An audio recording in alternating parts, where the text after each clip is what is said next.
Greetings and salutations. Welcome to the Sunday night hanging right here on, well, Sundays, because that's what the title says. I'm Ben. I got my good buddy Charles returning tonight. He's got a Robin Crosby story. He's got a Robin Crosby guitar lesson. And then we'll just move that over. Then we got a kick-ass guitar to show y'all tonight. She's together. I heard it. It sounds as good as looks. Just saying, folks. Welcome back, Charles. No pressure. It's good to see all you guys. I miss you all, man. It's been a crazy few weeks. I'm glad to be on here with Ben. This is a reoccurring thing we do, and it's I look forward to it. Episode 14, I believe, at this point. 14, 15. Hey, I lost count, and I just enjoy it.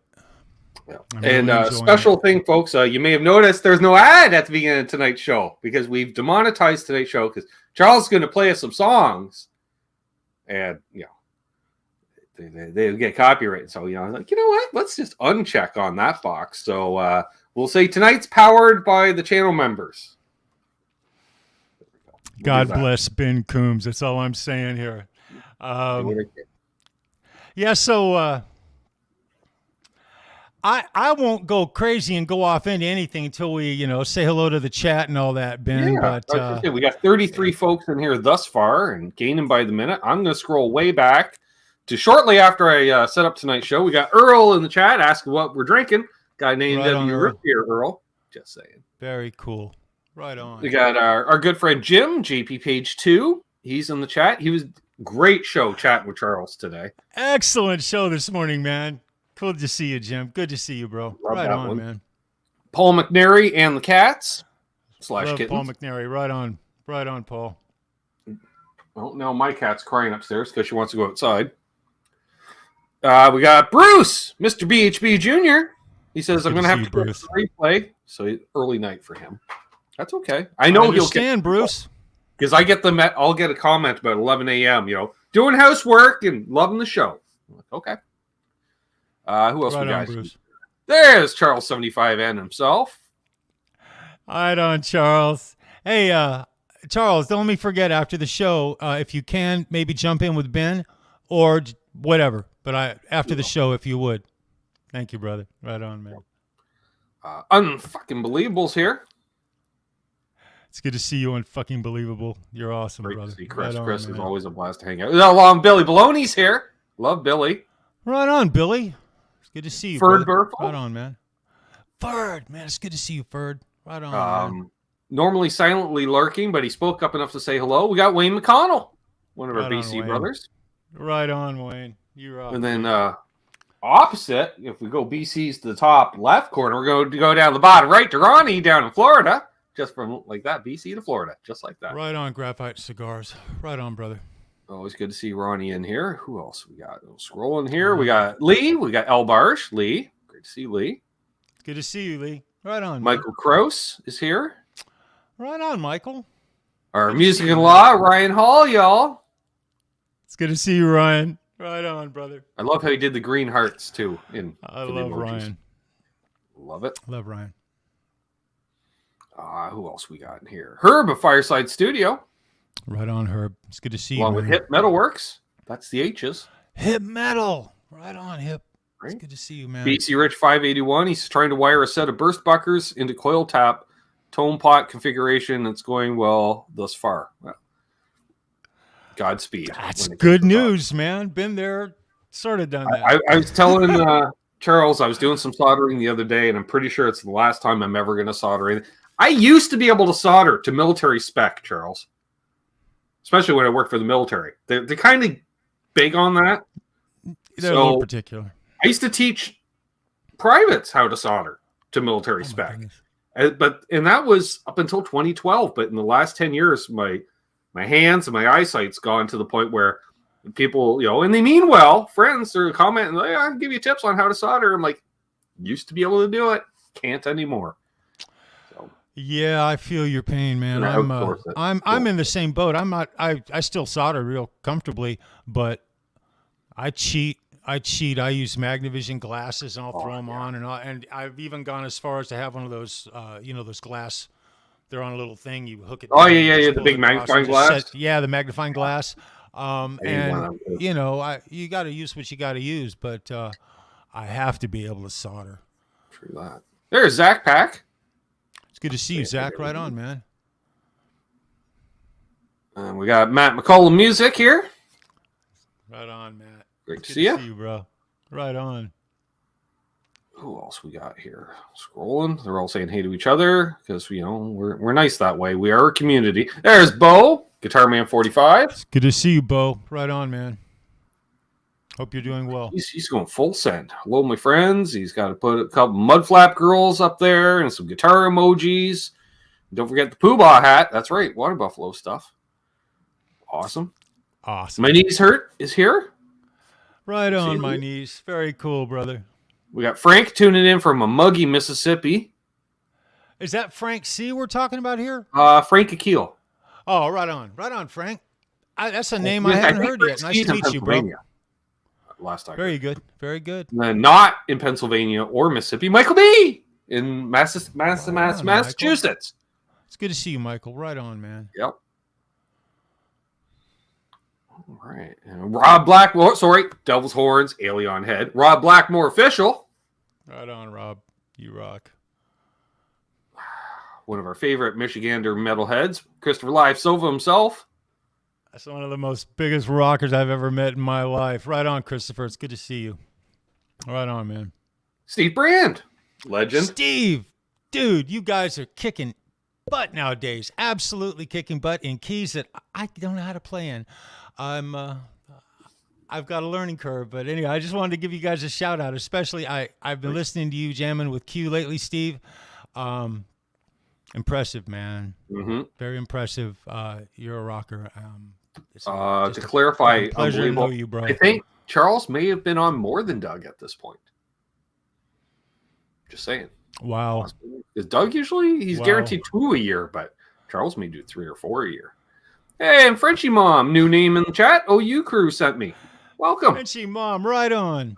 Very cool. We got Mark's dogs. Gas Station is here. Always a pleasure. Mark's, and there's Gary. Right on, buddy. I got left behind, I think. Sorry, Gary. Right on. Right here. Right on, Gary. We're already up to rock, 50 brother. people. They're just filing in. Let's see here. We got Rich Clark's here. It's good to see you, Rich. There he is, the chief bottle washer himself. There's Ryan. Right Host of the on, Everyday Ryan. Review Network and affiliate stations. And then jumping up in the Oh. back, he just made it through the door. He's like, I'm here. I'm here. It's Trevor in the house. Right on, Trev. Trev. Right on. Yeah.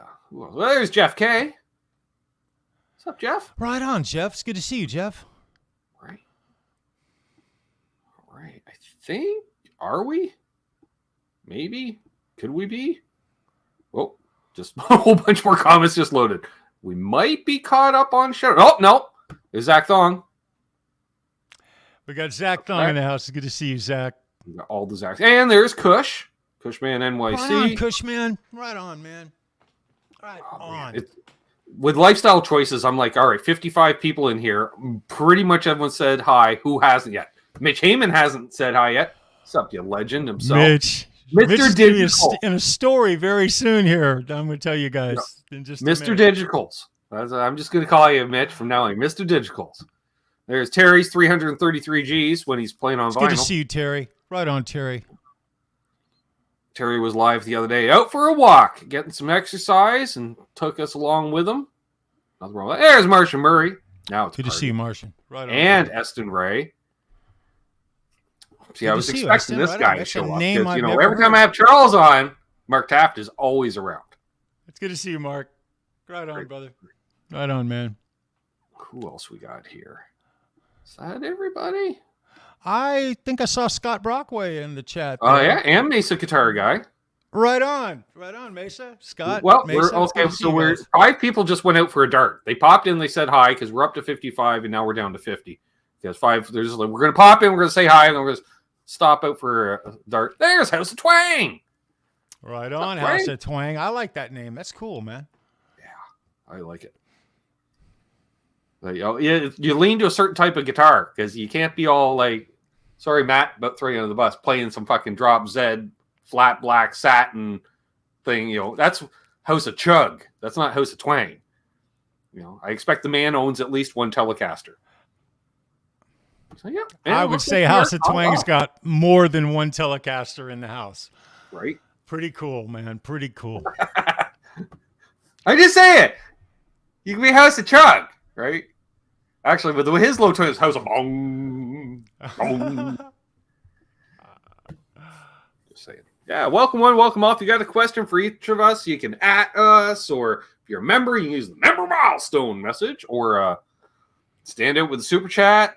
Or and of course the virtual tip jar is always open, and because we've demonetized tonight's show, speaker, is this my speaker? Great to see you. So yeah, we're gonna have a bunch of fun talking tone and stories and this, and since the last time you were here, Charles, you know, you've been you got the whole digital rig just fine-tuned. I think you were just getting into it the last time you were on. And you had dabbled once or twice over with the Ryan and the crew there. You're like, hey, do you mind if I come on? And they're like, oh, you play? And you're like, yeah, a little bit. And then you come on and you wetted a bunch of panties and melted faces. I'm just saying.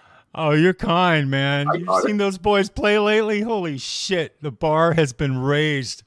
They raised the entire bar YouTube community. Yes, thank you. For the longest time, we could just, no, I can't really play on here. It's hard to do, hassle. Let's just talk about guitars. It's easy that way. And then they're like, no, let's play along the tracks and hand off to each other. How about easy? Now you've raised the bar. I'm like a kid in a candy store now. I can't wait to retire, so I actually have time to enjoy YouTube. I work like 65 hours a week, you guys. That's like average. And then at least an hour or two every evening, my mind is still thinking about the work I'm doing, and I may or may not feel like doing shit, to be perfectly honest, after how my day went. The last couple of 3 weeks have been... Yeah. We'll talk about that in a minute. Charles says, watch it, buddy. Talking's my whole channel. Most of your channel. I love also do the fabric wraps, which we'll be talking about as well. Here's a crazy side note, by the way, about his fabric wrap guitars. Mm-hmm. Think about what they're going to do, guys, when the actual clear coat starts to wear off and the T-shirt starts to fray, and you've got a relic fabric top guitar. In my mind, I'm looking at it, I'm thinking, wow. That's this is going to be awesome, be cool. right? Like the knee of a pair of jeans. Think about the knee of a pair of old jeans. I'm thinking it's going to wear right pretty much on my guitar. It's going to start right there below the strings, below the pickup. And I'm thinking right on that upper bout there, you know, where you got an arm carve, you'll wear away. And then how comfortable is that going to feel when all of a sudden it's literally going to be sitting on fabric? No, it's going to be fine. It's going to be fine, bro. It's going to be fine because it's going to be wearing away slowly. So it's not like you're ripping it off. I mean, it's going to, I'll tell you what, I'm acting like I know the answer. I don't have a freaking clue, Ben, because we're going to find out in real time. I may not live that long. The clear coat's really nice on this. Well, if Charles didn't put 40,000 coats of clear on it for us to wear through, you know, he doesn't do the thin skin, that's for sure. Anyhow, I just wanted to do that as a side note. I was thinking about it the other day. This build has been just an absolute pleasure for me. The end result, you know, when you go in with the right stuff, the end result of what you have has a very good potential of being right, as long as you don't do something wrong and screw it up. You know, if you don't damage it. I'm very blessed right now. I'm going to show you guys. I've got a beautiful guitar. It still needs some tweaking because I stayed up till 3 o'clock in the morning. Yeah. I like I'm doing a Quentin James freaking marathon is what I felt like. And I'm all bug-eyed and I'm standing there and I'm at a point where I'm got to spend now maybe an hour or so getting things tweaked today. I ended up having to work and do a couple of work calls. My day's been crazy, but I managed to get the hour and a half in to get my guitar to where it will, at least I can play a song or two for you guys. It is not fully finished. It's 99% fully finished, and there's a couple of things that need to be tweaked. And nobody's asking for this backpack. Nobody wants the Grandma's Bloomers guitar. That's no. And it reminds me too. I got to scroll back a bit because Bo just says, "Went out for exercise myself. Mission from God and all. Need to be presentable, you know." Because for those who don't know, Bo is putting the band back together. Wow. Including starting his own venue, Charles, with his own band, and he's already got another band from back in the day from the Detroit rock scene that's wanting to come out and play with him. So that is so cool. Yeah, you know, it's so cool when people getting up in kind of our age decide to do shit that people in their 30s are trying to do. Yet we're able to do it with maybe, hopefully able to do it with a little more wisdom, a little more life lessons not a doily learned. type of girl, Scott.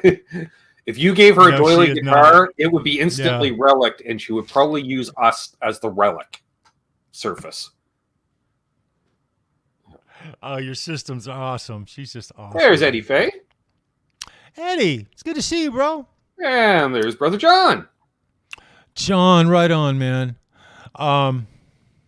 So before I get on to the guitar, about let me see. So it was 5 o'clock. I got an invitation from Ryan. Oh, give the doily guitar to that miserable turd, Scott. That's what I say. I want to know if the doily guitar's got playability and if you can rock the damn thing. If that's the case, right? Hell, I'll play a doily guitar as long as it plays well. Wait a minute, maybe not. So it's about 5.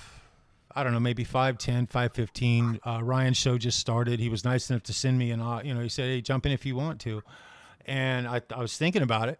I was very serious about it, but I said to myself, I said, why don't I go ahead and shoot Mitch a link and double check, what I've got going on with my stuff. I wanted to play him a song and make sure, because I had just, I finished the guitar. I wanted to play a song for someone. So I got a hold of Mitch and wanted to rock a song for him.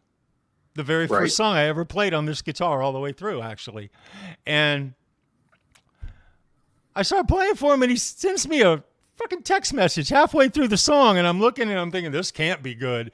So anyway, long story short, something was out of whack. My StreamYarding, I was freezing. My audio track was going underwater, and everything was set correctly. I don't mess with things. I'm very familiar with how things need to be for me to do this with you right now or anybody else. Set it and forget it. Yeah. And but anyway, I'm playing, and it just wasn't working. And so we were very fortunate. I'll give a shout out to Mitch Heyman. Mitch, you are an absolute rocker. I fucking love you, man. And anyway, he got me. He came on. I had to reboot the computer. We determined after trying it 3 or 4 times. So I literally missed Ryan's show today so that I could make sure I was here with you today. And Mitch gave me the better part of an hour of his life again this afternoon. So thank you, Mitch. I appreciate you. I hope it was worth it. I hope I don't hit any brick walls too badly. But I wanted to let everybody know that, Folks, if you need help, Mitch Heyman's the man for that stuff. I am not. Well, although Charles 75M, we were talking about that was in his chat last week and with Steve Brand, because I don't know digitals too much. But then Pete Thorne was having problems with digitals, and I fixed it. But it's the only thing I knew. All I told him to do, uncheck echo cancellation. Disable that. Pete, you sound like you're underwater. It's the only thing I know. That's it. Hey, you know what? If it was the right answer, you look like a tech guru if you give him the right answer, Yep. By the way, I'm just going to throw it out there. Charles, Mitch needs to come on at some point. Just saying. That would be a good conversation. Those two get along very well. He's very. He's at Micro Center last week like a kid in a candy store. Yeah. Yes. Yeah. Hail to Mitch. Hail to Mitch. You're absolutely right.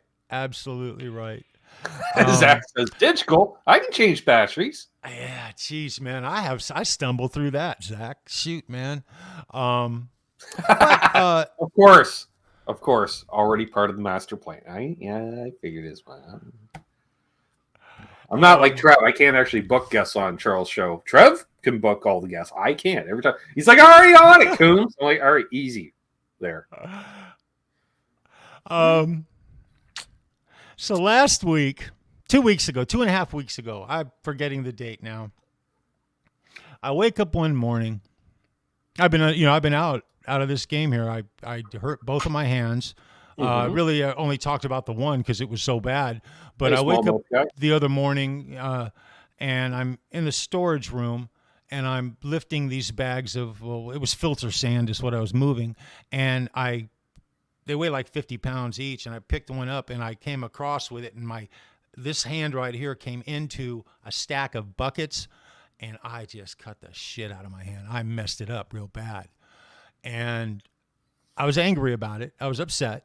I was bleeding everywhere, but I wrapped it up and went on with my day. Okay? Went on with my day. Now, about an hour later, I'm walking into a backyard in a home that I'm very familiar with, in a nice neighborhood, and I'm coming there for a reoccurring thing that we're handling. It's with a pool. I do pools, and this particular house, and I love dogs. You guys know me. Has two about 150-pound German Shepherd, one male, one female. The female loves me. The male hates everybody. He's got the personality of a Tasmanian devil. You can't reach him. Okay, the people in the house kind of like it that way. They like having one dog that's ultra protective. All good. Well, I come into this backyard, and they knew I was coming. They knew everything was going on, and I'm already like 50 steps into the backyard, and this fucking beast comes flying at me. And I know dogs well. He got it when he came from about 50 feet. I heard the growl. I looked. I didn't exactly know what to do. I had a drill in my hand, and right. I didn't want to shoot the dog. Okay, I can't shoot a dog. It's not in me. So, unless I had to. I mean, if I had to, I probably would, but I wouldn't want to. I fucking regret it. I was going to say, it's the difference between you and the dog. Yeah. Yeah, well, that being said, the owner was in a fruit tree and a ladder pruning a limb. I didn't even see him. And he came down, and he comes across the yard, gets between me and the dog, stops me from getting eaten, right? So that's the second part of that day. An hour later, jump in the pool. Shepherds don't like water. I can tell you stories. I've done that. Dogs are a normal part. A normal part of my situation is dealing with canines of various degree, of various degrees.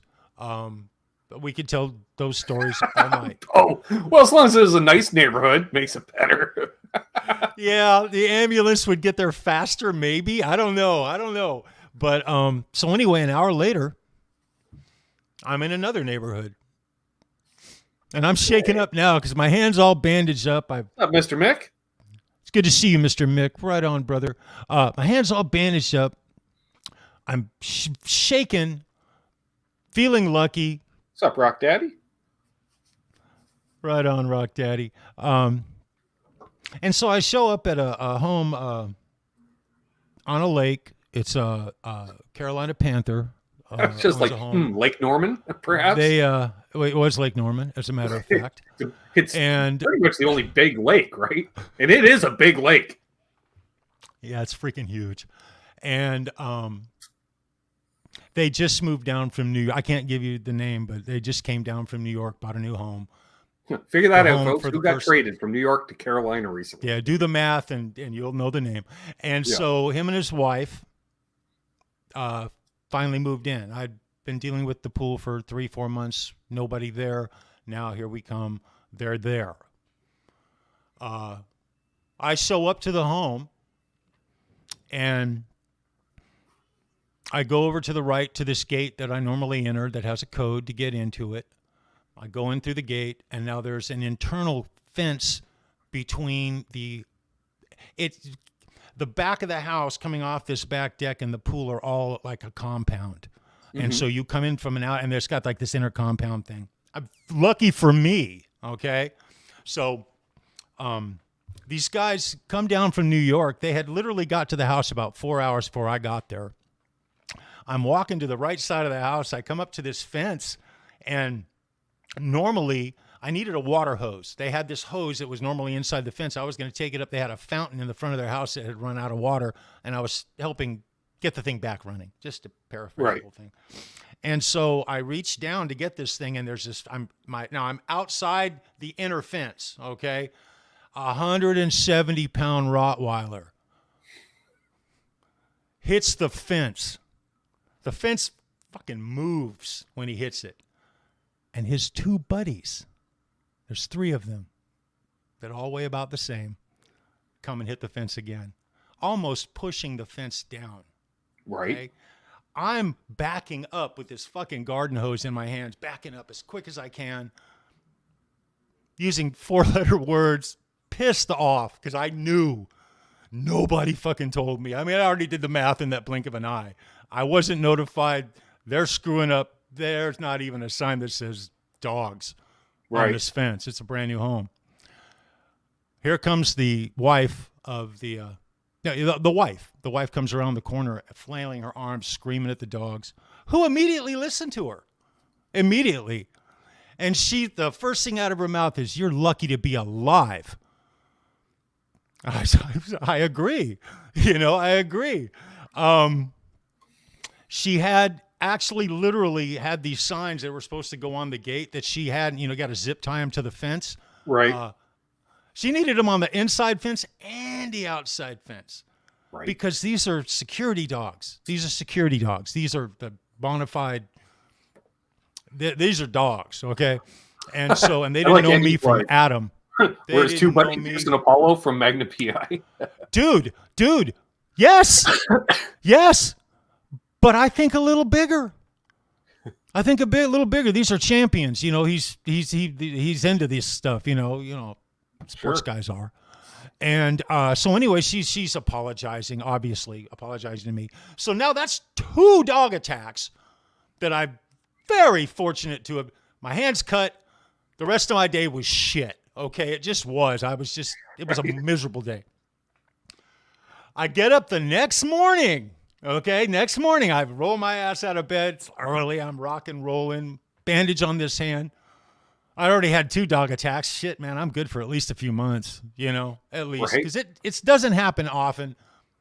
Sure. It doesn't happen very often at all. The fact it happened back to back like that was just the craziest damn thing. But so the next morning comes up, and I'm in this backyard, and I'm dealing with a piece of pool machinery. And I'm wrapping this hand around it with this cord, and there was a carriage bolt with a sharpened tip sticking out inside of this, and I came around the back, and I drove that thing into the back of my hand damn. And that was bad. And so the first thing I do after I finished swearing was I took a photo of it, and I sent one to Mitch Heyman without even thinking. I said, "Look at what I just did, damn it." And without thinking, because Mitch had opened up, and all you see is this bloody photograph. It was horrific. Hey, Patrick. Patrick, it's good to see you, brother. And I think I sent one to Randy as well, Randy Price. Yeah, I think I did. And yeah, I did actually. And so I did all of that to myself. Now, this hand was the worst thing that happened to me, because I woke up the next morning, I had to get a tetanus shot, and these 2 fingers were numb. Like no feeling, just a little tingling on the tips, and I'm freaking out. The good doctor says you're not supposed to do that. Just saying. Yeah, Charles, fuck, you live, you learn, bro. So that's what happened. And so it's taken me a couple of weeks to get back to normal. And while all that's been going on, and everything's fine now, it's full circle. We're just burning up here in the South. It's, average 100 degrees every flipping day, or worse. Yep. But I managed to get this guitar built. it's a miracle. You know, I got to give Willie Houston a shout out at Rocket Pickups. Mm-hmm. Thank you, Randy Price, for turning me on. I installed in this guitar a Joey Allen from Warrant signature humbucker. Mm-hmm. It's an interesting experience. You know, we deal with a lot of pickups and a lot of guitars, and sometimes if you're buying an inexpensive guitar, the pickups are just, they work, but they're really, when you put them against something of quality, it stands out and you really notice it. So Yeah. it's worth it to upgrade pickups when they're not good. I mean, that's just across the board. It's a good investment for your ears. It really is. But he turned me on to a pickup that I honestly, it's a bit of a learning curve for me. It's voiced. It's quite hot, but it's not like Invader hot. No. And it will Hey, clean we're not up. Quentin James here. Easy. Well, and how can we be? It's hard to. There's only one. It's hard to be the one and only, right? Love you, Quentin. And so I'm getting used to the tone of it and how to. I had to completely change my amp parameters and everything. Very interesting about this pickup, and I have other good pickups. It's not like this is some wonderful thing. It's just a really good pickup. Okay, Mm-hmm. and I noticed I had a delay on a digital delay going on one of my patches, and I heard the delay for the first time because I hadn't changed it from the other guitar. I just plugged this one in when I finally got it ready, Sure. and I'm listening to this delay going off that I didn't even hear before. That the pickup was literally Just pushing that a little bit harder. So it's it was clear though. That's the thing Yeah. about it. It was and everything was clear just how- that little bit louder. Which, Yeah, so I turned the gain down. I know. Ridiculous, right? I turned the gain down. I turned a lot of things that I had trying to Cheers, create Mark. and boost my tone. And when I say turn them down, I just dialed them back a little, you know. But I'll play it for you. But anyway, can I show you guys this guitar? Of course. You guys Sure. ready to Is that see even this thing, happening or, just in time? Eddie, dude, you're a rocker. Good to see you, man. Yeah, I hope everybody has their Charles Fabric Wrap guitar ready for tonight's show, you know, to play along and everything. Dude, I just want to say that Charles is awesome. He Right. does incredibly wonderful work. He's conscientious about his work. It's a breath of fresh air. Yep. Breath of fresh air. I've been watching the videos he's been putting up, and you know, the step by step on my guitar alone, and it's just Mhm. it's wonderful to have that provenance and everything for an instrument. It's just different. It's unexpected. I don't look at the whole picture like I should sometimes. But anyway, that being said, let me do that. I'll do that like. I'm going to solo you out. Yeah, cool. I think you guys can still hear me. I'll Oh, jack yeah. the volume up. Yeah, we're Cool. good. All right, so it's up till 3 in the morning.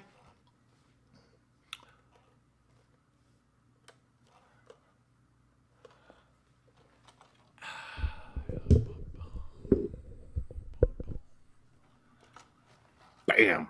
There it is, folks. So, a couple of things. When I ordered my titanium for this, I made an error, and I got to make one more purchase to finish the titanium out on the bridge. It's my fault. Instead Yeah, of I getting love the three titanium nut screws. That really does tie you know, it together nicely. The chrome and I was red. telling Ben, I'm an idiot. I do stupid stuff from time to time. Oh, this is my favorite. I just love this work. No bow. Yeah. UPS is not okay. I was on FU Tone's website, you know, Adam Reaver, and Mm-hmm. I was going down the pretty colors of all the titanium screws, and instead of just ordering a pack of red screws for this Floyd, I was piecing it out. Here, Ducky. Piecing it out, and I literally left off I don't even want to talk about it right now. But anyway, I'll place the order and get that corrected. Although I'll say this, I tuned this up this morning and I had played it probably for 3 hours, 4 hours throughout the day. Well, that's I'm not the same way, Terry. 2 I'm not a hours. fan of the zebra pickups, but it works in that guitar. Oh, it works because of the T-shirt. See, it's all about the T-shirt and the way that the color in the T-shirt. See, you just have to show off a badass guitar, and apparently R2 shows up. Yeah, that's because R2's freaking awesome, man. He's drawn to cool shit, too. It's good to see you, R2. Anyway, I'm incredibly happy with this guitar. Interesting. Okay, so this is a Chris Locke custom guitar. Fortunate enough, Donnie Ward did this neck. The playability on this guitar is it's as good as anything I've ever played. I can't imagine something playing better. Different? Yes, different. What do I mean? This is a 10-inch standard radius. Nice, Zach. Some guys don't dig 10-inch standard radius. They like a 14 compound radius, like an ESP. I get it. I totally get it. But this is what it is. You can play very fast on this guitar. It's kind of like apples and oranges. I was worried about playing this for you guys today because in the noodling and I'm trying, because the setup on this is tricky. Yes, Bo was just asking about that. He says it looks good. Well, no, Bo. Let me explain to you what I had to do to set it up real quick. You can't take a standard Floyd for it, which is, I believe, a 14-inch radius, 1, 2, 3, 3, 2, 1. I believe they come standard about a 14. When you have a 12 to 14, or even a 12 will in this span here, you can load a standard Floyd on. I know I did it. And then I found out it would be better.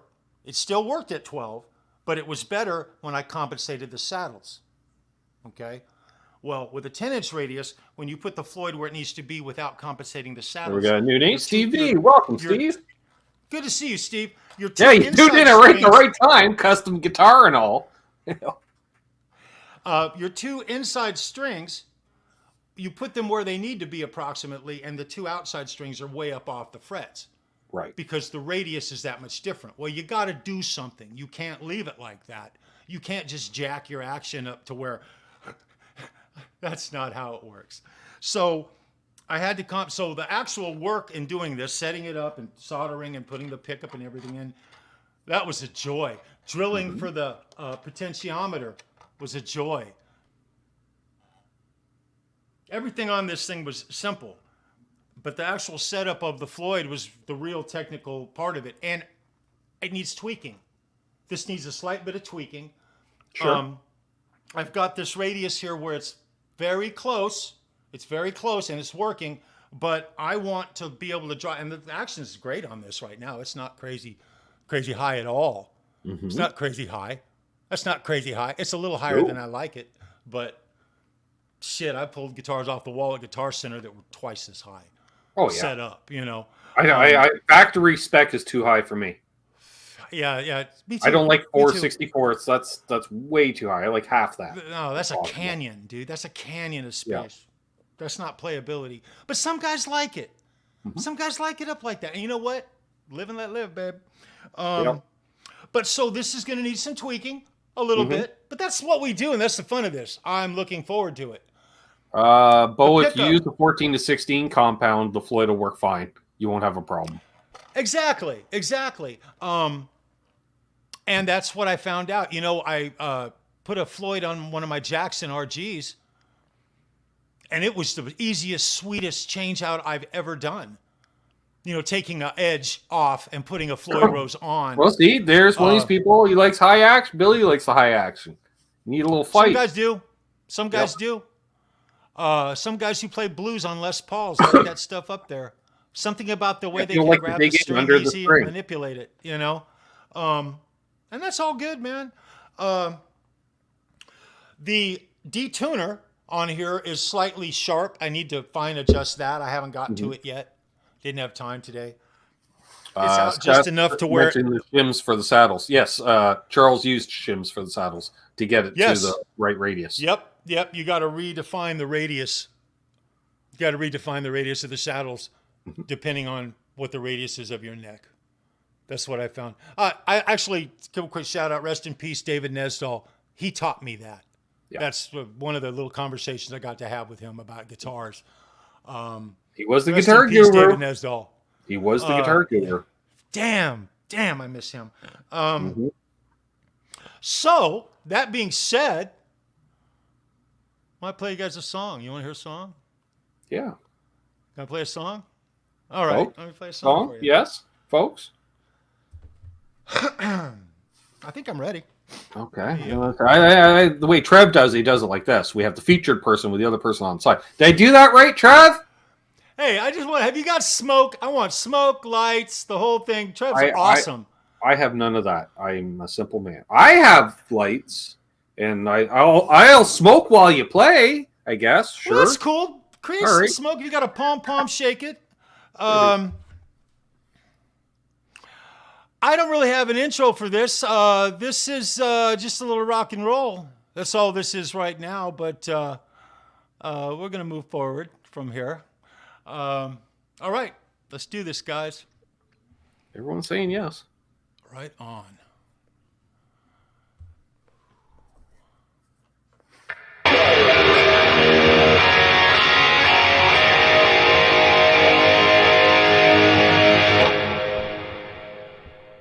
Sounding good.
Nice.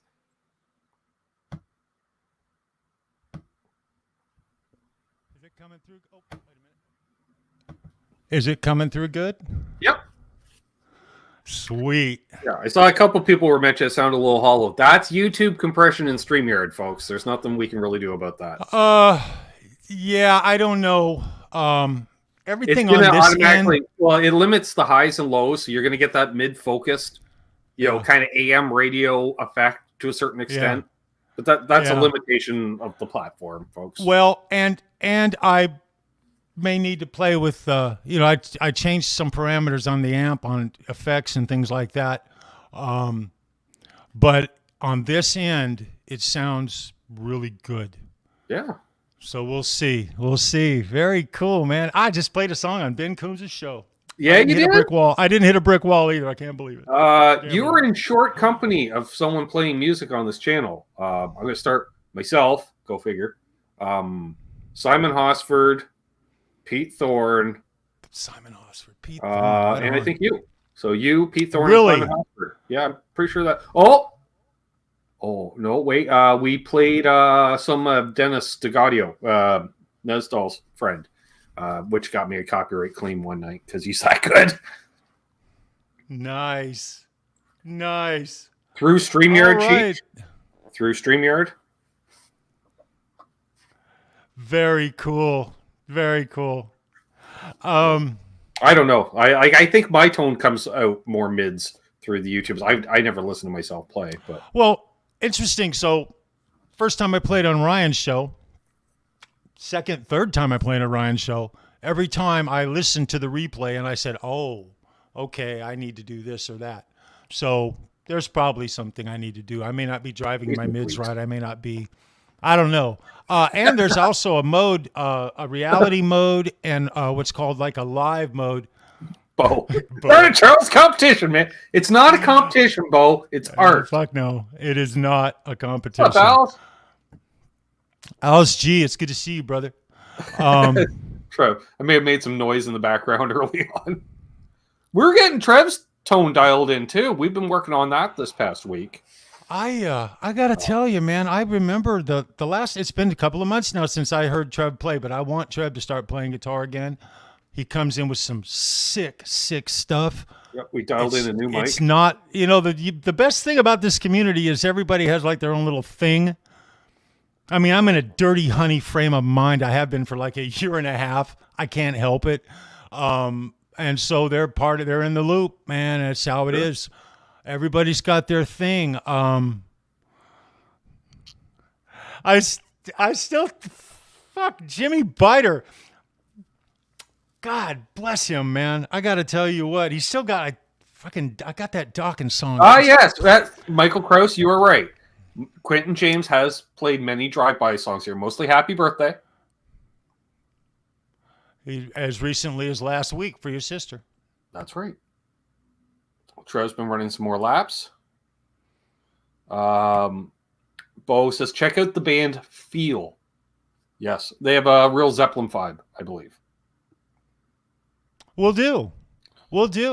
And Bo, and apparently Ryan's got a banjo he doesn't know how to play. That's okay. It'll be all right, brother. I'm enjoying just playing guitar now and just having fun. I'm looking forward to retiring. I'm looking forward to a lot of different stuff. Sure. It's not going to be an immediate thing. I can't just unplug myself from my work. That never happened. But I need to slow down. I need to start taking some more time. I find weed helps, Charles. No, I'm just kidding. It does.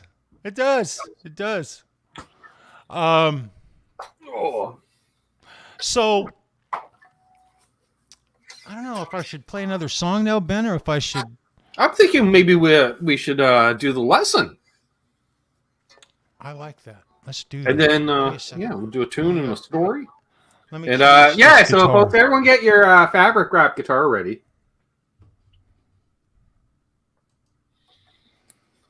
Give me Fun fact, Robin Crosby was going to get a Charles 75 on fabric wrap guitar, but Charles didn't start doing them for another 20 years. Prove me wrong, world. Prove me wrong. And I said it on the internet, so it must be true. It's got to be.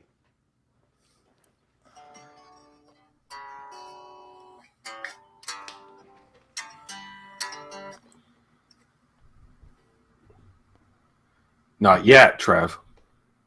You got to find something rappable.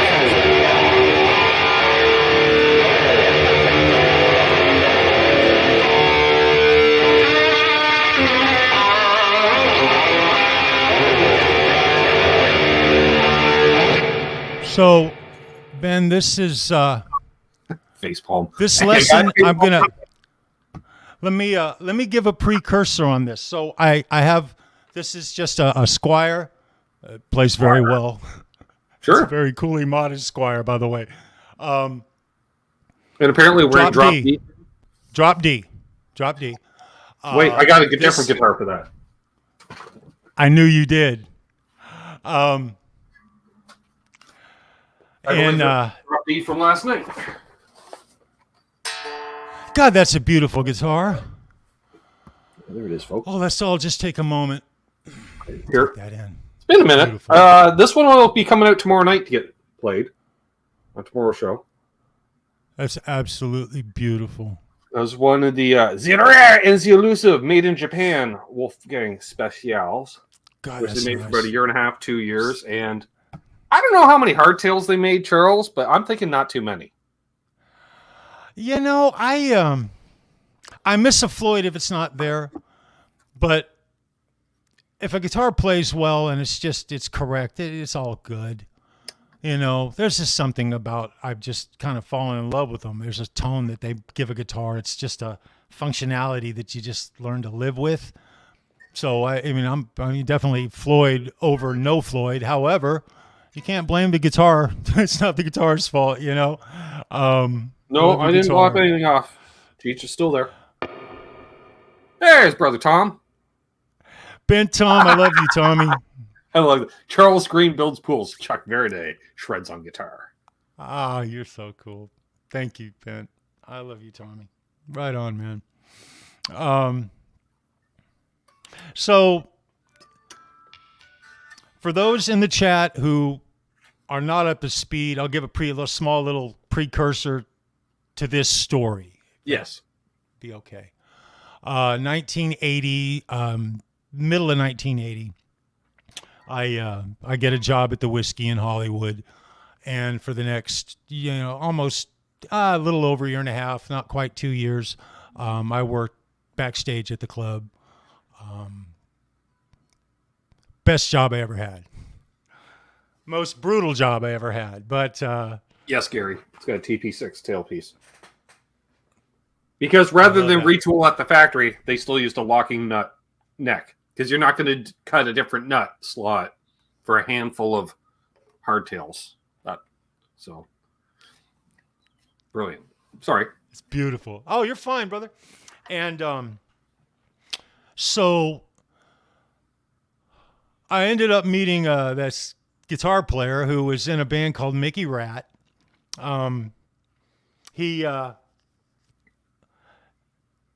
He was a trippy character. Yeah, Robin Crosby was incredibly well dressed. He was articulate. He was polite. He was kind. I've actually seen him really, really pissed off, which a lot of people have never had that opportunity. Ironically, I could go back. He had a temper. He had a temper when he had a justified reason to be really upset in those days. It was. When I first met him, it was about 2.5 years before the EP came out. A little less than 2.5 years, a little more than 2 years. And during that time, he was playing all kinds of songs. I've seen Rat at a rec center in El Segundo, California. Like a youth rec center, playing their club songs. Steven is the reason Rat is Rat. It's all because of Steven. His perseverance. Yes. I'm not talking about the quality of the music. I'm talking about the reason Rat is a band. The it's vision, all Steven. Oh, Even geez. he had this vision from high school days. Right. He and Robin, came up together essentially from San Diego, as well as Warren, ironically, and as well as Jakey Lee. Right. I told the story before. Jake was an Army brat, and his father was stationed down in San Diego near La Jolla, which is where Robin was born and raised. His father was a college professor, an author. They were very progressive parents. They sort of, his father and my father had sort of similar paths, but they were nothing alike. Two completely different. And further shows down the road, maybe I'll tell some stories about family, maybe Robin's family and stuff. But for tonight, nice, Scott. He was dating this waitress. He was off with Tawny. They had broken up, and who I believe is also from San Diego originally. Is she not? They were boyfriend girlfriend in high school sweethearts. What's up, James? We could go down a Tawny Robin Rat or just rabbit hole if we wanted to, and just talk about that. But right, she aspired for all kinds of stuff. She was gorgeous. She was quite smart, funny, articulate, pleasant to be around. She was a fucking sweetheart when she wanted to be. Then she could be the extreme opposite of that as well. Thank you, Scott, by the way. Well, I knew someone had seen Priest live and stuff, so I figured I'd wear the Priest shirt tonight. Defenders of the Faith, is that what that is? Yeah.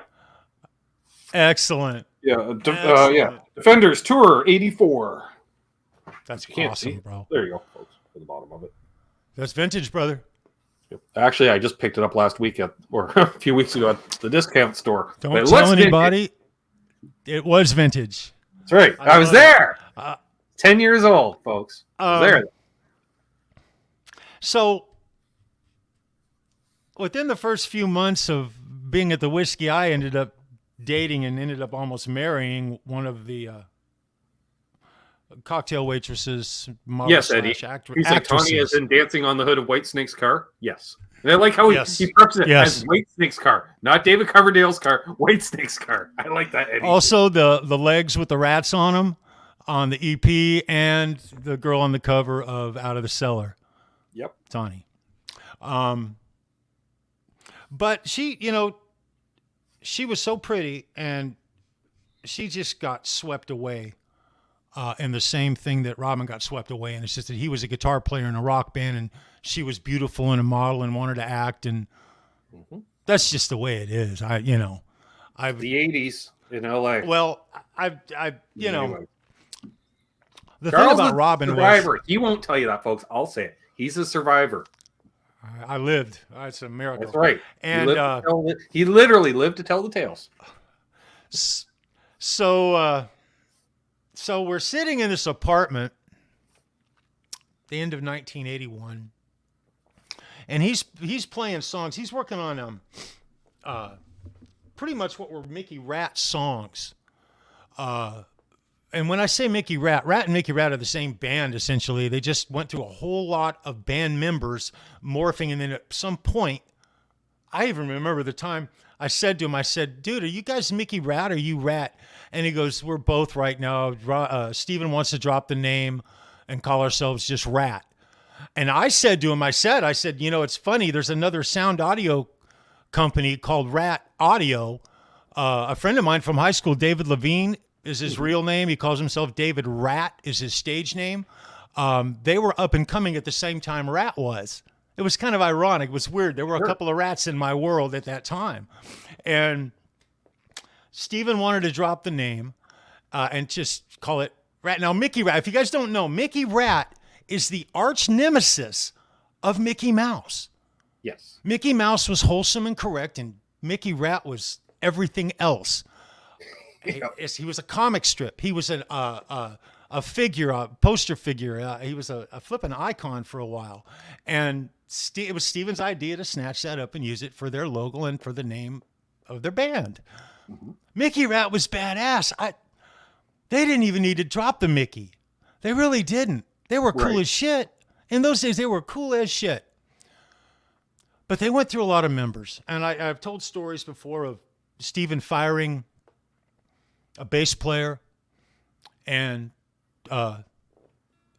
two other members of the band got mad at him, and they quit too because they didn't converse before he fired him. So Mickey Rat went from being a band to being Steven. Well, it was still Mickey Rat. Ronnie. There could have been some of that involved as well too, if they had taken it beyond the club scene too. It's one thing to be a club band with that name. If you tried to take it nationally.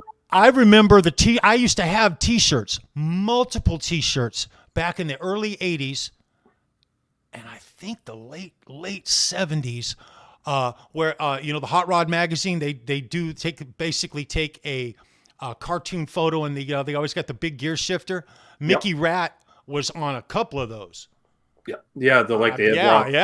Yeah, absolutely, and you're absolutely Rat right. Fink folks, yeah.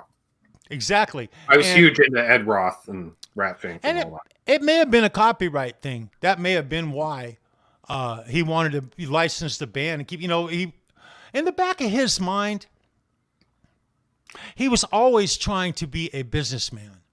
Right. I told a story one time. Stephen Pearcy has screamed and yelled at me on more than one occasion for a variety of different things. Usually, like one time he was screaming at me because one of the roadies had given me one of the new Rat T-shirts. He just said, "Look, Chuck, I want you to have this." And he gave it to me, and Steven heard it and came out of the dressing room and was fucking pissed. And then he told me to keep the shirt. He was really more mad at the roadie. However, there's been times where he wanted people to come backstage, and they weren't on a list, and the backstage was full. Right. And it wasn't really up to me. There was a certain point where legally, sorry, backstage is closed. You can only invite so many people back there, Steve. Or we were doing stuff and it just wasn't convenient. I'm not a babysitter. Yep. So there have been lots of instances with Steve, and I've been over at the apartment with Robin, and Steven come over there and just complaining from everything from his girlfriend to the size of some new pants that he had just got that didn't fucking fit.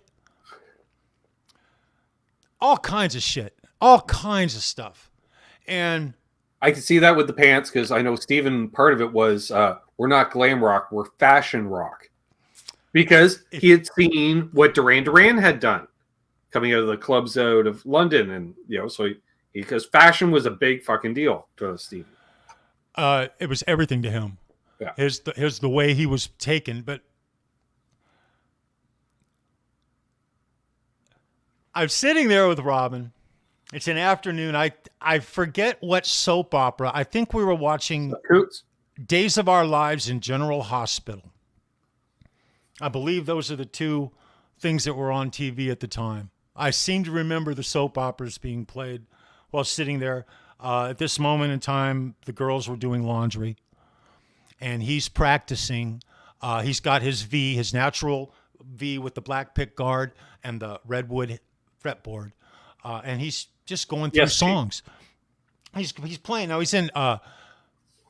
I didn't know what drop tuning was until one time I heard Mick Mars from Motley Crue. He was talking about his guitar drop tuning. I didn't have a damn clue. I didn't even know. Right. I didn't know. But he's sitting there and he's got his guitar and it's in drop D. So standard with the D. The E is dropped to a D. Mm-hmm. I learned that from country music myself. Well, he's playing songs like "Sweet Cheater" and "Walking the Dog," which was the very first Rat song, I believe, the first one that they actually came out with. "Walking the Dog." Aerosmith covered it. A guy. It was originally written by Rufus Tyler. Rufus Tyler. Rufus Thomas. I think sounds right. Okay. Who also did another, he had another hit that he wrote as well, other than "Walking the Dog." Aerosmith covers it. Yeah. Rat does a cover of it. It was very well received. And Robin, I'll go into that in a little bit about Robin's guitar playing. He's playing songs like "Sweet Cheater," "You Think You're Tough," "You Get It." The song "You Get It," I don't know if you guys remember that. Songs like "You're in Trouble," "Back for More." Cheech, I'm going to recommend, kind of guy, you're talk about Mick Mars, right? I've made a dedicated playlist to the Hangs with Charles, and we literally probably have 4 hours of Mick Mars stories alone. There's been entire shows dedicated to Mick and the Enigma, and lots of Motley Crue stories. Oh, lots of Motley Crue stories. Yeah, Cheech, check that out, bro. Definitely. Check that out. So I'm sitting there with him, and I've got the Takamine that belonged to Susie. Ironically, guys, this Takamine, I fucking wish I had it now. The That'd song Back from War, too. I used to watch him practice that riff. On more than one occasion, I didn't know what it was. The song wasn't a song at that moment. It was going through one of its first phases of being a song, and it morphed 2 or 3 times into what we know, the finished version, out of the cellar version. Actually, when Juan Crucier and Bobby Blotzer joined the band, right? I'm not even talking about Warren's impact on the band. That was like magic. Okay? And then when Warren came into the picture, all these older songs took new shape. And a couple of them actually from the EP one, I'm forgetting right off the top of my head which song it was. Might be You're in Trouble. I don't know. I got to think about that. Is that Bean's Guitar Shack? Didn't sound anything really like the original song had back when it was being played a couple of years before. All of these songs were morphing just like the band Mickey Rat was morphing. I've seen Mickey Rat. I've said this before. 5 drummers, maybe Fully more. agree, Cheech. We'll talk about Warren in a minute, Cheech. Major changes in just staffing changes, bass players. The only constant that I remember for longevity was Robin. Yeah. He was 5 years. 5 years he was with Steven. One or pretty much. Yeah, of that 5 was other than Steven, Robin would have been, came out. Yeah, Robin would have been most seniority behind Steven, who it was his deal. Right. The reason Robin was called, I've never said this before, I can't believe I've actually never said this way, but that's the beauty of this cast you have, Ben. There's a lot of sides to this mountain and lots of different things. When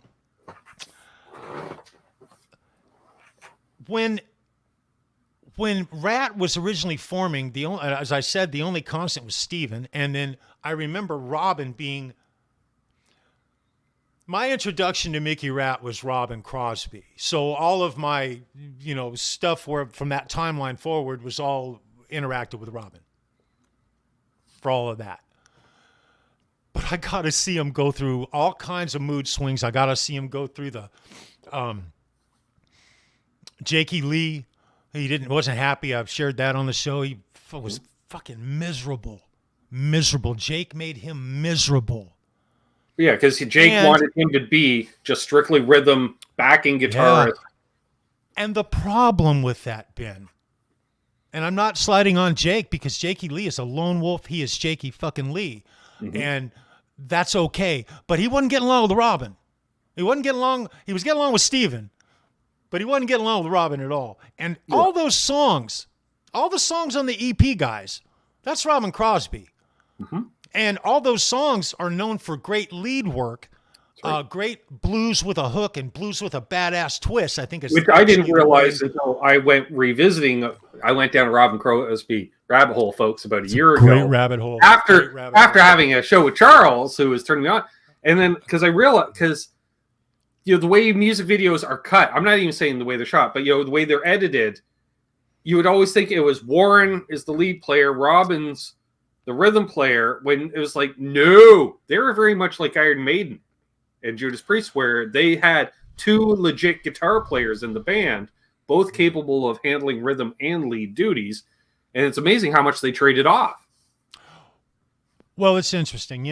Robin had to swallow his pride after Out of the Cellar came out, and they literally were overnight sensations. It was They went from playing clubs to playing arenas in the course of a week and a half or something like that. It was literally that fast. And he had to bite a bullet. He really did, because their success, even though he was the driving force between a lot of those rhythms, and I'm strictly only talking about the EP and Out of the Cellar at this point. That's all I'm talking about. His input on those albums was huge, and he got the reputation, the king, from that. That's where he got to be the king. And he was the king. Those riffs are, those songs that we all love, those are a lot of that. A lot, not all, because there's a little caveat I have to add to this, and there was a twist, a shift in Rat that occurred when Warren DeMartini joined that band. It started with Bobby and Juan. Their input on a couple of songs gave the swing to Rat that we all fell in love with. Right. Because it was not there. It was not the same thing. It changed in the course of 3 months. 3 months, things literally shifted, and the band took, it may have even been less than that, 6-8 weeks maybe, to where songs started getting worked out, and man, the horizon changed. Period. When Warren came in, Robin, and I'm just going to have to be I'm just going to be blunt, okay? His drug use was just getting started when the EP came out, okay? And within 3 years, he was kind of a mess, okay? I'm not going to say things quite like I could, but let's just say it that way, okay? His creativity, his character, his sweetness about him was being tested. That's a good way to put it. And he changed a bit. But his ability to create music and make the kind of stuff that he was doing was falling by the wayside. Right. I don't know any other way to say it. He was in Warren's shadow. And how badass a shredder was Warren DeMartini. Right. Arguably, the reason Rat is the band they are is because of the tastiness of Warren, I'll say. The whole band, when they got together in that particular, if you think that being a specific bass player doesn't make a difference, or that lead singer, no way. You take one of those guys out of there, and I swear to you, it changed the horizon of the band. It was proven in the test of time. Look at any of the iterations of Rat that's been performing in the last 10 years. Yes. It's not the same. It hasn't been the same. No. Robin's supposed to be here doing, they're supposed to be doing their comeback shit. Last night, I was supposed to I gave up going to see Foreigner and Styx down the road because I needed to build this, or build the other guitar. Yeah. And Juan is a very underrated singer, too. I'm going to make, because a couple people were giving Juan some love. Juan is a hell of a singer. He's incredible. Just listen to the lack of communication. The singing part is all Juan. All that nice high stuff. Without forgetting what I was just saying, I had the opportunity to go see Foreigner and Styx last night, and I relish doing that because it may be the last time I ever get to see them. I should be able to see Rat coming back, reforming now, and Robin being here, And the fact that he's not here bothers me. It really does. But looking at it from this standpoint, watching him go through the changes of all that great stuff on the EP and all that Out of the Cellar, which brought them all that fame and all that money very quickly, was interesting to get to watch it. From the outside looking in, it was a life lesson there for a lot of people. And but one day he's sitting there and he's playing, and this is what he's doing. He's can you hear this? You can hear that, right? Yep. So he's sitting there, and I hear this.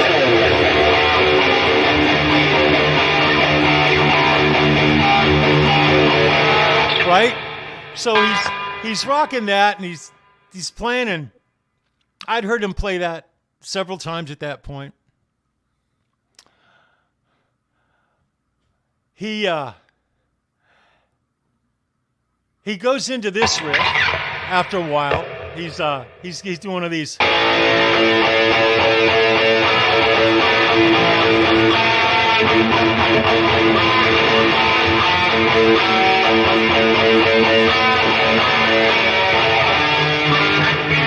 can't play that last fucking note. It's a big ass stretch, and it is a stretch. stretch. Easy for Robin. I have trouble with it, but he's playing that. That's Back for More.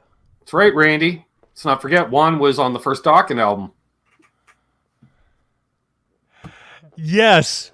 And Don hates that he's lucky he got Jeff Pilson. And it's a great thing that Juan came to Rat. Yeah. Truth. Great thing he came to Rat. And so he's working on those licks, and he's playing those songs. And he literally makes the statement. He says this, he's talking about Back for More. He's playing that riff, and he's playing it different ways. He didn't play it like it was on the album. Right. It was different. It was slightly different. It wasn't that exact. It wasn't the way we know it. It was just close to it. And so I said to him, hey, teach me something. And he looks over at me, and we mess with each other like that. It was cool, I said, show me something, man. Come on.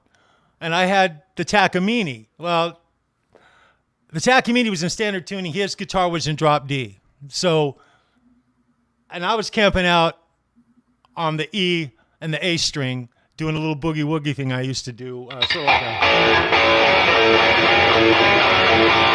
that kind of stuff, right? Sure. I could kind of half-ass do that. And he goes, okay. He says, I'll teach you something. He goes, here, work on this. And he says, give me an A right here. And so now I go to do this with 3 fingers. He says, no. He goes, take your first finger and just bar the chord. Okay? And I said, well, I had trouble doing that.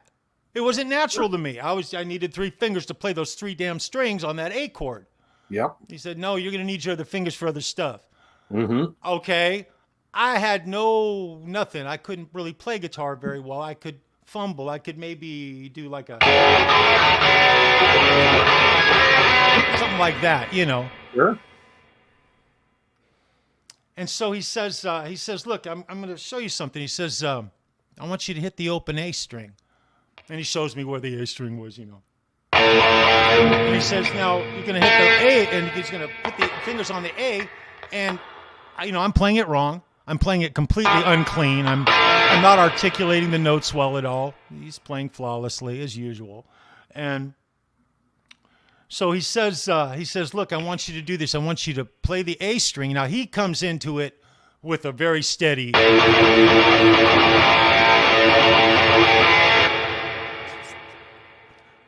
I come at it. I was comfortable with something like that. So he says, okay. He says, I want you to keep your finger on the A. Let me back up a little bit here. Let me do that. Can you still hear me? Yeah. Hear me good? Okay. Yep. So I want you to see this hand. So he says, I want you to do this progression. And he says, just as a note, he says, that's an A. And he says, this is an A. I said, hey, I know a little about piano. I said, that's 2 octaves, right? He says, it's 2 octaves. I said, cool.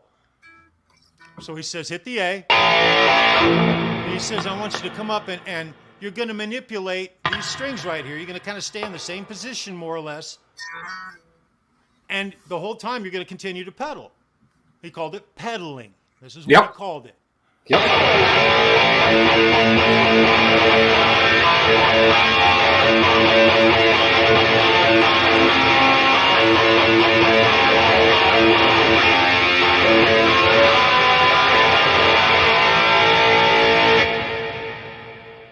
Okay, so he shows me that shape, and then he shows me how to do it from the opposite direction of the high A.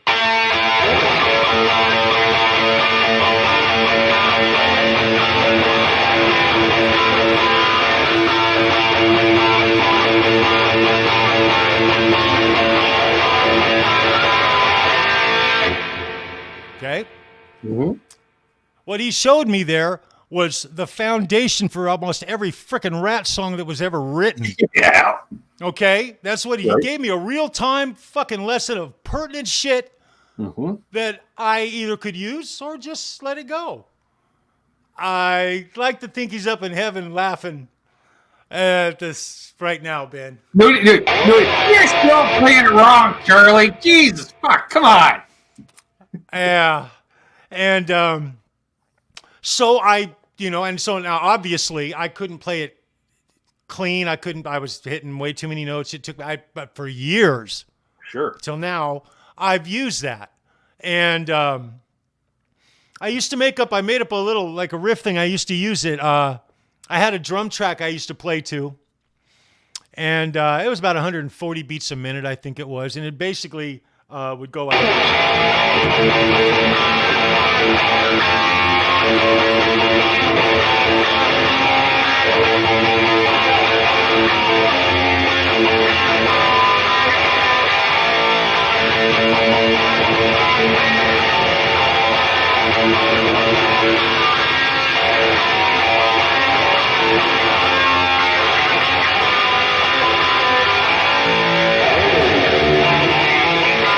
I'm in drop though.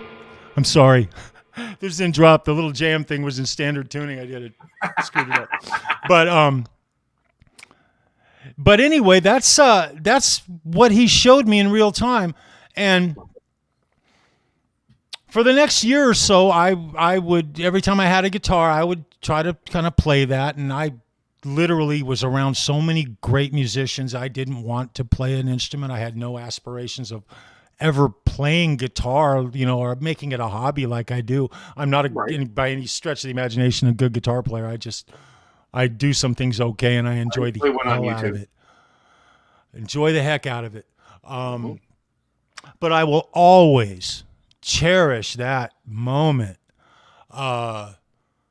Didn't realize,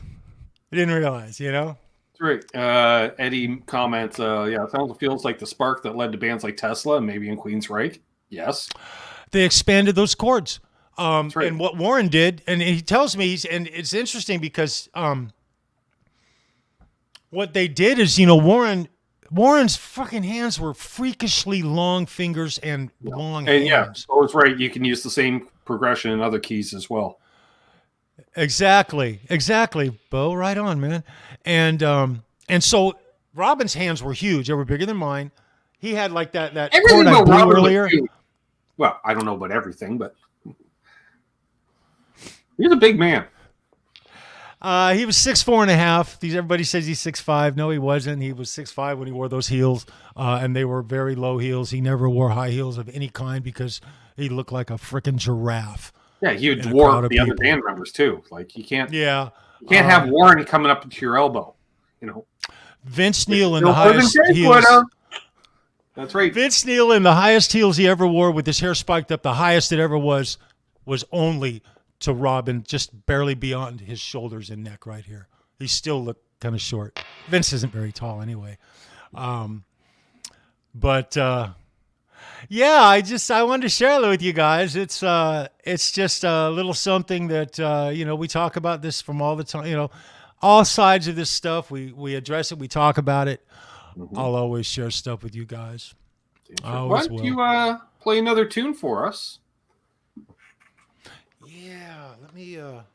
Yeah, I'll do that. That's a good idea, actually. Give me a second. Play the other tune for us, and while you're doing that, because I heard the song and it sounds amazing, folks. I'm going to run to the washroom while you do that, but I'm going to get you set up first here.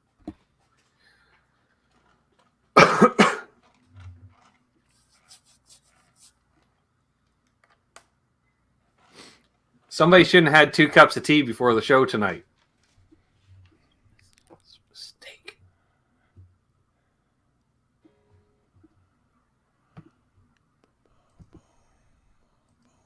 that. So, did you want me to wait for you, Ben, or? No, you can go ahead because I know the song. This is a bit easier in intermission, Charles. See, because you'll just be playing. I like that. I like that. It's And called this multitasking. is my favorite Warrant song, folks. I'm just saying. So I wanted to play a Warrant song. This is a shout out. I quit drinking a couple years ago, RJ. Went to the Blue Moon. Joey Allen, signature humbucker. I want to thank Willie Houston at Rocket Pickups. I want to thank Randy Price for turning me on to this. Damn straight. I'll get this guitar dialed in here in just a couple of days. It's a labor of love. I hope you guys enjoy this. It's going to be good. I know it. All right.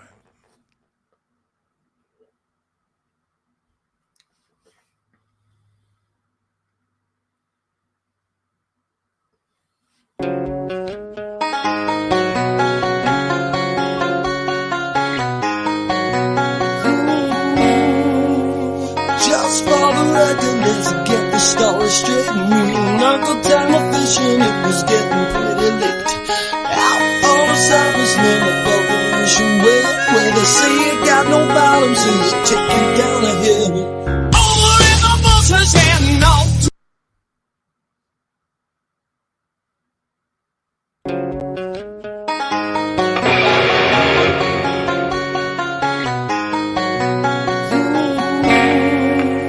Just for the record, let's get the story straight. Me and Uncle Tom were fishing, it was getting pretty late. Out on the surface near the Boca Ocean where they say you got no bottom, so you take you down a hill. Over in the bushes heading off to the right. Two men talking in the pale moonlight. Sam, Tom, Billy, and Deputy Head. Only two limp bodies down to the water's edge. Not no secret down in Uncle Tom's cabin, oh yeah. Not no secret that I just can't tell. They didn't see me and Tom in the tree. Neither one that I could see. Tossed in the bodies, let them sink on down to the bottom of the world where they never be found. Not no secret down in Uncle Tom's cabin, oh yeah. Not no secret that I just can't tell. Not no secret down in Uncle Tom's cabin. No secret that I just can't tell. No secret down in Uncle Tom's cabin. Don't put the bodies in the wishing well. Wow!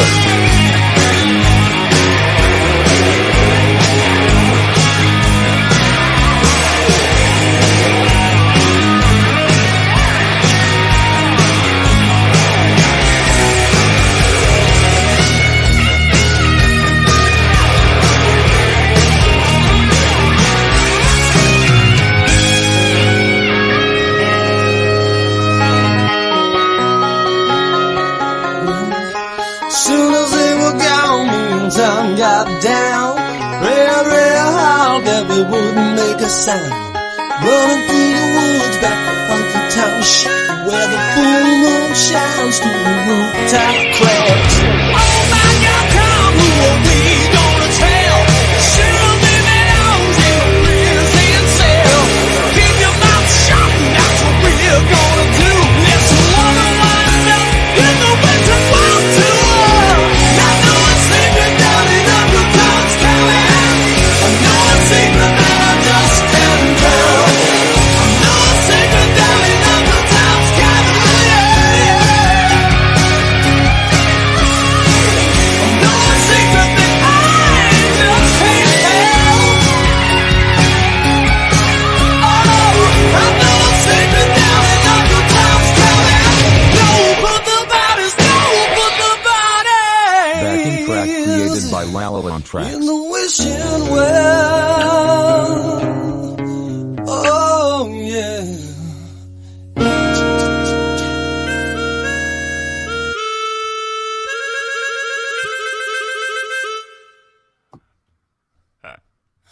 Fucking A. I hope that sounded okay. It felt pretty good. Beautiful. Why don't you hold up that guitar once where Cheech must have tuned in late. He's like, what's that he's playing on? This is a custom, let's call it this is a Kramer Chris replica. Lock. It's a Kramer Beretta, Yes. done hot for teacher style as far as the pickup being tilted. I say it's Chris Lock. Donnie Ward did this neck.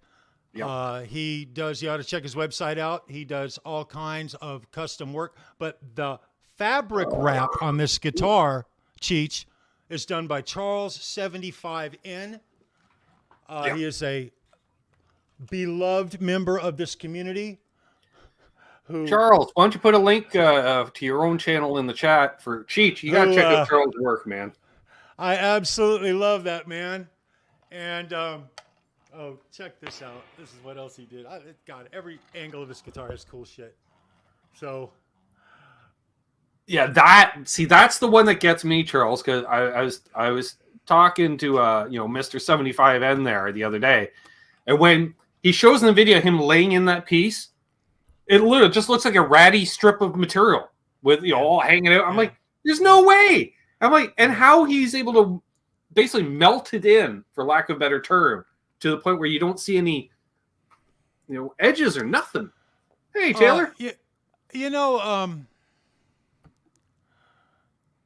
What's going on, Taylor? What's going on? Thank you. And guys. Just so you know, Trev, 2 of those FU tone red springs are equal to 3 stock springs, anyhow. Well, and that's actually the reason I did it was so that I didn't, because I usually use the FU tone trim stop, and I would have lost Mick, so I made certain that when I set the guitar up, that the trim actually sits down, on the body. Maybe a skosh, just a little ump to it, because you got to. We got a link to Charles's channel there. Check it out, folks, if you haven't already. He's also does 2 live shows a week. That's right, and also, this guy's been going live on occasion himself. Jesus, I have a terrible worst track record in YouTube. I had to postpone my first live stream, but it went off really great, and Mitch Heyman is an awesome friend. And then the second one, I hurt my hand, so I had to cancel it. We were looking forward to that. It was right up. We were looking forward to that. So we're going to be doing stuff, but I'm looking forward to getting back on Ryan's show, and he's hanging out with those boys. I love you guys. I love the Water Buffalo Society. I haven't been there much, and I apologize, guys. When I retire, I'll become most of you. Okay? I'm talking to the Water Buffalo guys. As well as or at least I love you guys. Just remember here, that. which has been going on for a number of years now, folks. Yes. Thank you. Appreciate that, Jeff K. That man. covers Thank the lack you, of Jeff monetization on tonight's show, right there. Right Thanks for on. inspiration Rest in peace, lesson. Robin. Damn straight. Robin Crosby and Warren. Yep. The more I listen to Rat, the more Rat. If you really want to appreciate Robin Crosby, listen to it through headphones, because they always panned the 2 guitars, and so. And listen, I find I'll listen to a song twice because I'll be listening to say Warren's in this here. And I'm like, I'm getting Tasty Warren. I'm like, wait a minute. Whoa, what was that in my left ear? So I'll have to go back and now I'm listening to Robin. He was just very special. The Water Buffaloes, according to Chris, who's always at the meetings. That's if you click that join button down below, folks, or become a patron of mine. We do 2 meetings a month. Zoom calls, if it were. We all get together and hang out, and we even talk about music for about 10 minutes of the 2 hours. But mostly it's anything but. It's just a great, what was it? Trev's daughter, the lovely Becca, called us, we're like the weird old man society, or odd old men or something. I liked it, though. I'm looking forward to joining. I'm already there, but getting in on it. Guys, I need retirement. I do. I talk with Mitch about this all the time. He's talked with Tony about it a little bit. Brendan and Ed, I love you, all you guys. Guys, a week from this coming Saturday is actually the next Water Buffalo meeting, actually. Well, Friday night, I'm going to be at the PNC seeing Sammy Hagar and the Best of All Worlds. I've got 3rd row seats. I think another gentleman from this community, Frank C., is going to be there with his wife. He has front row seats. You guys know Jay Turner from the rock band Van Halen cover band Mean Street, the bass player. He's going to be there with his wife Tony's going to be there. It's going to be an epic event. And I got to say it like this. You already agreed, Charles. He's like, sure, why not? No, we already agreed because Mrs. 75N had her birthday on the first Saturday of the month, which is when we normally do it. So we swapped the first Wednesday and the third Saturday this month. So unless your wife's have more birthdays, Charles, it's this Saturday. Anyways, yeah. We're going to get to see Michael Anthony and Sammy Hagar sing Van Halen songs without the Van Halen brothers. It's going to be bittersweet, and I promise you, because everybody's got their opinion on this whole thing. Here's what's going to come down. Apparently, Satch is just ripping it up. Look, Joe Satriani is one of the greatest guitar players I've ever seen play guitar. He is incredibly good. Now, is he Eddie Van Halen? It's not about is he as good as Eddie. It's a matter he's not Eddie. There's nobody who's Eddie. There's not a single person on the planet Earth, you may have your favorites, who could fill that man's shoes. Again, it's art. Period.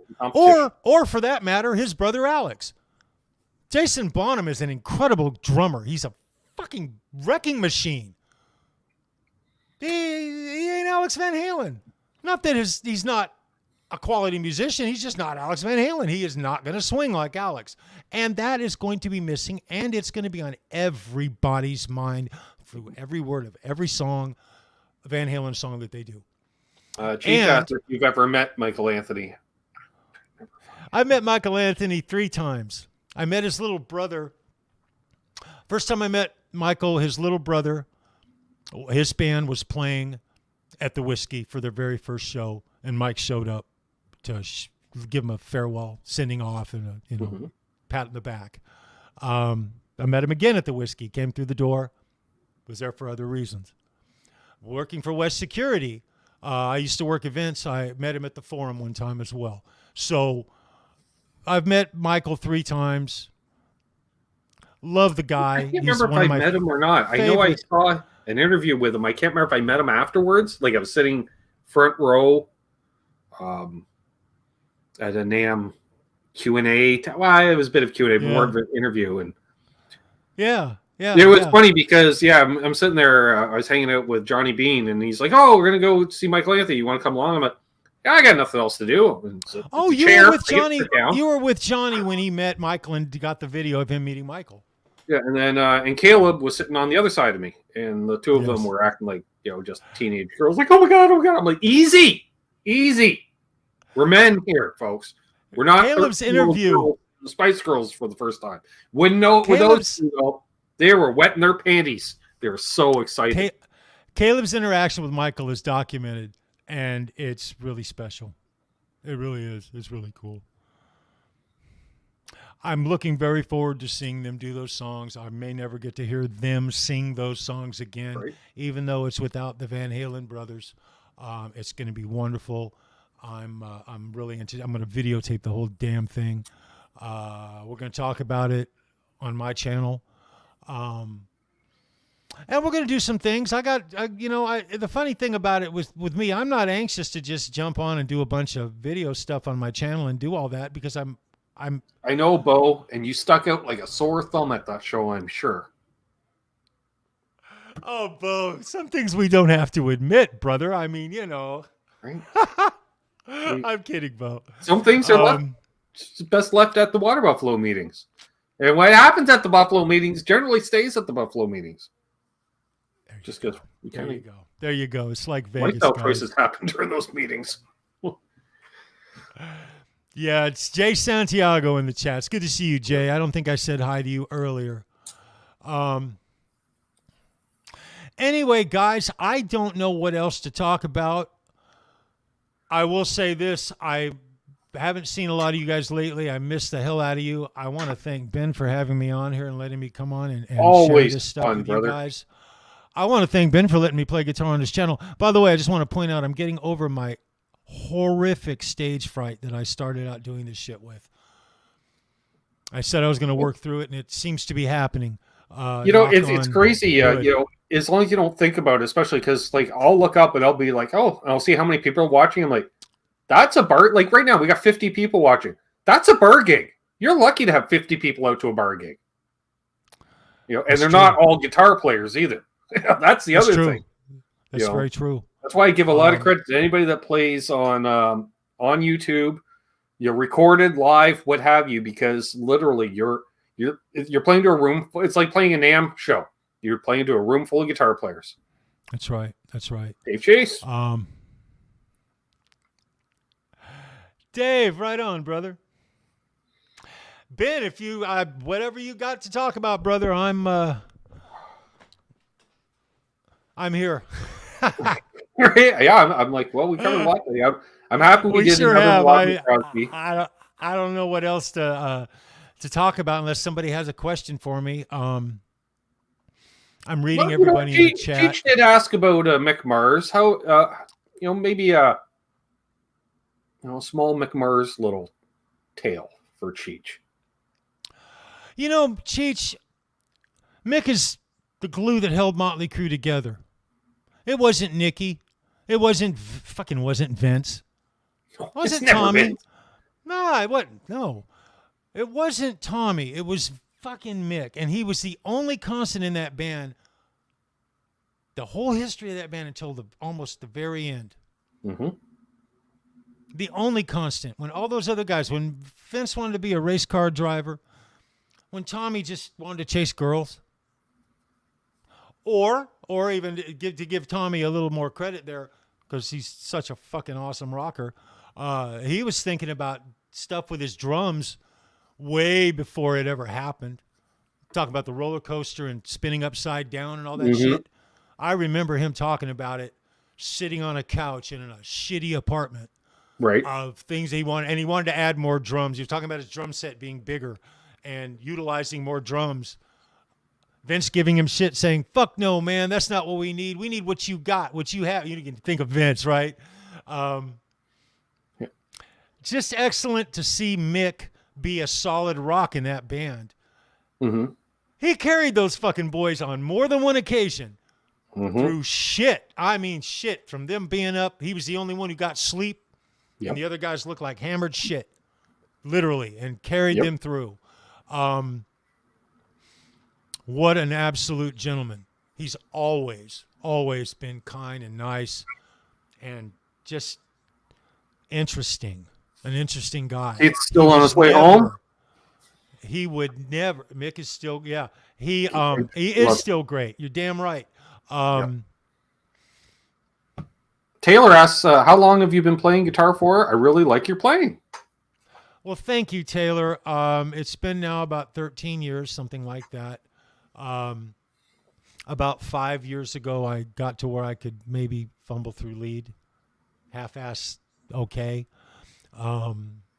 learning licks and things of that nature. After you play them a million times, you just keep them and you put them in your pocket and you keep them and you have them. And you try to string them together. Right up that list. You just for songs. String one to the next, and it's just the working out of it and everything. It's so much fun.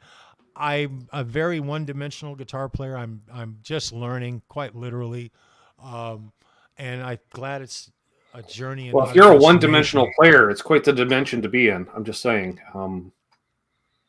Yeah, you do stuff on the guitar that I can't do. I know that. I haven't played any Eddie. I haven't played any George, and I haven't played any John Sykes, George Lynch. Doesn't matter. Halen. Doesn't matter. You do stuff on the three guitar. Favorite guitar players. Never been able to. Favorite. I know dozens of those guys' songs. I haven't played them because I'm trying to get my confidence up in number two in the worst fashion. You decide, I got to play the song note for note. Let me tell you right now, Charles, you can always do my version of a song. You don't have to play song note for note. Yeah. Just saying. I don't, and I don't do them. I improvise. But you're a lead playing. You're a lead playing. I'm just fierce.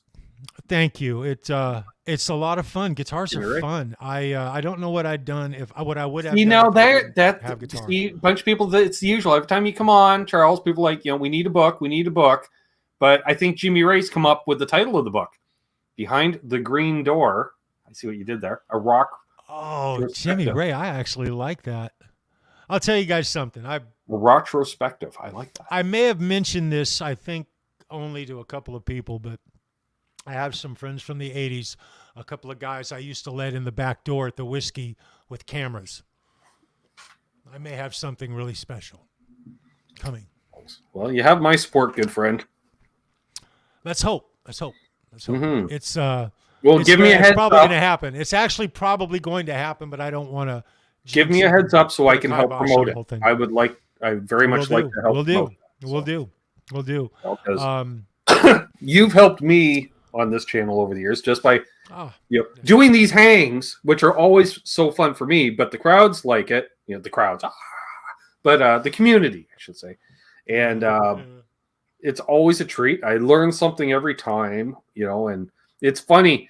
We don't talk about when we talk about, say, a certain band from back in the day, it seems like 15% of it is talking about the actual music. The rest of it is their personalities, what they were doing outside of the band. It's like the rest of the story, as it were, folks. Yeah. Yes, they are, Cheech. They are always interesting. Yep. Rock stories are always interesting. Good, bad, and different. I know some horrible ones, guys. I never talk about the bad shit. I never talk about the crazy, crazy stuff. If I ever did a book, I would not pull any punches. I would lay it all out. Sure. In real time. I'm kind of wanting to kind of do that, to be honest. There's a part of me now, as I'm phasing into this latter part of my life, that's thinking about those kind of things. So we'll see what happens. We'll see what the future brings. But I've always pretty much, my YouTube history has been a supporter of other YouTube channels. And that is really my thing. It Huge always will supporter. be for now. Don't sell yourself short. Thank you. But things I'm going to do on my channel are really just kind of to support the community. They really are. I'm going to, there's some of you guys out there, you don't know it yet, but you'll be getting a call from me and ask you to come on and do specific things on my channel. Maybe work out specific licks or a specific song. Maybe you're a Kiss fan and I want to do Dr. Love live. Right. And we'll talk about it in real time. I started playing that song. That song of all things, all Kiss songs. We were sitting here, Trevor and me were sitting here the other night, and I thought I worked out a new song, Charles. I was like, I got a new riff. I'm already thinking, call the producer, fire up the studio. And then I'm playing it for about 30 seconds, and I realized I'm playing fucking Calling Dr. Love. God Thank you. My favorite Kiss song, my favorite Gene Simmons moment live in concert. I don't know why, but it was the shit back in the day. I kid you not. Hey, they got, the best thing about it is you can go on YouTube and you can actually watch them do it back in the 70s. Yep. Pretty cool. It's very cool. Very cool. Well, we should probably wrap things up here, and then we're definitely going to do a part 15, folks, is what I'm saying. We'll do a part 15. Black Diamond. See that? Every time we drive by the Black Diamond Cheese Factory, Silva, we got a Black Diamond Cheese brand here in Canada, and the factory sits over there. And every time I drive by, Black Diamond, I can't help it. I hear you, Christopher. Right on, man. I like that song, Black Diamond, too. That's a really good song. Hey, guys, I love you. This has been so much fun. I look forward to this. I always look forward to it. I'm looking forward to seeing Ryan and the boys. I love you guys. I'm going to get my guitar fine-tuned up, and I can't wait to listen to this Imagine back. once he actually dials it in. It's it's a work in progress. A couple of guys made comments. There's going to be some tweaking involved in that build, Charles. There's going to be tweaking. That's the love that I get because everybody's concerned, right? Yes, lots of little tweaking, little things, because these are finite instruments and little adjustments are huge. You do little things and it can have massive, intonation matters. That's what we do. This is a lot of fun, and I'm looking forward to the future. And I just love you guys. Thank you. Thanks for having me, Ben. Right on, man. On that note, folks, I'll be back tomorrow night with Canucks with Guitars, and I'll be playing some tunes. Can't have Charles play all the songs on this channel. I'll be playing some songs. We got a new Canadian riff tomorrow night, folks, for my Canadian viewers. I'm really curious to see if they figure it out. They should. You should. Metal. Oh, hey, Hobo Roadie in the chat. Right on, Hobo. Got a couple demos coming out this week. And Talk, I saw that. Unfucking believable. Intonation matters. Probably part of the thinness on this guitar right now is the fact that I don't have it fully intonated properly yet. It looks It's like not fully I integrated. got a Fender Lead 2 demo coming out, as well as some Fender Special Run Gretsch. Oh, there we are. Ibar says, and spelling matters too. And All the there time. could be a parking lot hang this week. Actually, I think we're due, Cheech. My sister needs, unless you went this weekend grocery shopping, there should be a parking lot hang this week as well. And then, which is always fun. And then I don't have a guest confirmed for 1 week from tonight, but 2 weeks from tonight, we have Robert Baker returning. Oh, that's so cool. Yeah, get to talk to, he's all settled in down in Nashville there, and we'll talk about that and how he's getting into vintage guitars, because that happens when you live in Nashville, apparently. So, yeah. Yes. Hanging out with Tom Bukovac, that'll do that too. I'm just saying. We'll talk about that. My goodness. And Guitars. his new series, if you haven't checked it out already, he's done 3 episodes so far, folks. Basically, like famous guitars, not just the guitar players, but famous, like their number ones. So, the last one was Vince Gill with his white 53 Blackguard Telly, which was amazing. So, if you haven't already checked it out, folks, check it out. Awesome. And so hold the line here, Charles. As always, folks, hold those doors open. How about Scott Brockway? Scott Brockway, thank you for that little piece of knowledge, brother. I'll check into that. I love this community, Ben. Yes, Right exactly. on. There's always Right a on. tidbit of information. I love it because we've all been there, done that. And happy tone chasing. Doug's wife, Karma, is real. I've been saying it for so much, Charles. I realize if someone hasn't been subbed for less than 4 years, they don't know what Doug's wife is real means. His wife's name is Karma. Karma is real, baby. Right on. And right on. happy tone chasing. And of course, as Right actually there, you guys. pick up your trash because we don't like litter bugs. Clean Peace, up after yourself, right?